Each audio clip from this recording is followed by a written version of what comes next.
শনাক্ত করে আজকে এই দেশের মানুষ যে সংগ্রাম লড়াই করছিল দীর্ঘদিন ধরে, সেই ভয়াবহ গণতন্ত্র বিনাশী, অর্থনীতি বিনাশী, গণতন্ত্র বিরোধী শক্তি আওয়ামী লীগের অবৈধ সরকারের বিরুদ্ধে সেই সরকারকে জনগণের ছাত্র জনতার উত্তর মধ্য দিয়ে পদত্যাগ করে পালিয়ে যেতে হয়েছে। বন্ধুগণ, এ বিজয় আপনাদের সকলের, এ বিজয় ছাত্রদের, এ বিজয় আপনাদের।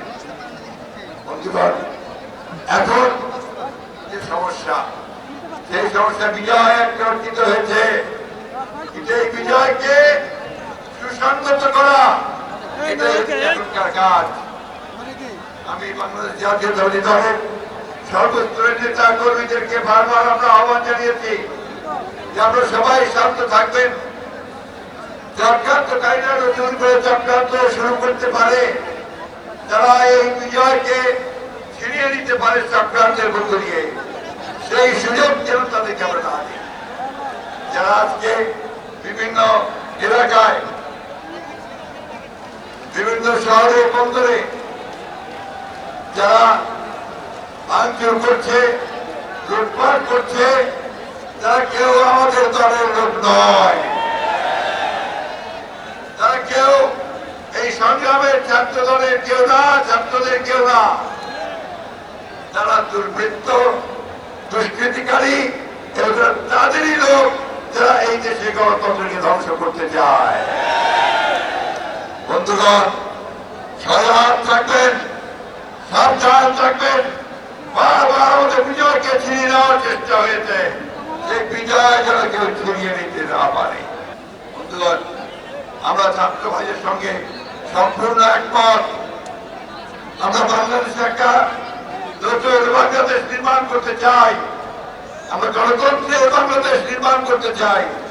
আমরা ন্যায় বিচারের, মানবাধিকার, সাম্য এবং কল্যাণমূলক রাষ্ট্র আমরা নির্মাণ করতে চাই। আমরা এ ব্যাপারে ছাত্রদের সঙ্গে সম্পূর্ণ একমত। তাদের সমস্ত এই যে বক্তব্য, সেই বক্তব্যে আমরা সমর্থন করছি। বন্ধুগণ, আজকে আমাদের অত্যন্ত ধৈর্যের সঙ্গে অপেক্ষা করতে হবে যে সামনের দিনগুলোতে অতি ধৈর্যের সঙ্গে নিজেদেরকে সুসংগত রেখে, নিজেদেরকে ধৈর্যের সঙ্গে সহনশীলতার পরিচয় দিয়ে, কোন প্রতিহিংসা নয়, প্রতিশোধ নয়, আমাদেরকে এই ছাত্র আন্দোলন, জনতার যে আন্দোলন, তার বিজয়কে সুসংগত করতে আমাদেরকে সর্বক্ষেত্রে আমাদের নেতা কর্মীরা ছড়িয়ে যাবেন এবং তারা অবশ্যই এই বিষয়গুলো যেন না ঘটে পুনরাবৃত্তি, তার দিকে সম্পূর্ণ দৃষ্টি দেবেন। বন্ধুগণ, আমি বক্তব্য দীর্ঘ করব না। আমাদের নেতা, তরুণদের নেতা, যার নেতৃত্বে আমরা সংগ্রাম করেছি, তিনি বক্তব্য রাখবেন। ওই একই সঙ্গে আজকে আমাদের দলের চেয়ারপারসন, যিনি প্রায় 6 বছর তার অন্তরালে ছিলেন, অসুস্থ হয়ে পড়েছেন, এখনো তিনি অসুস্থ হয়ে আছেন। আজকে তিনি মুক্ত অবস্থায় আপনাদের সামনে দুটো কথা বলতে পারেন।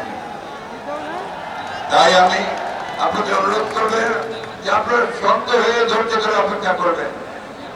একটা কথা সবসময় মনে রাখতে হবে, এখন যে কাজ, এই কাজটি সবচেয়ে কঠিন কাজ।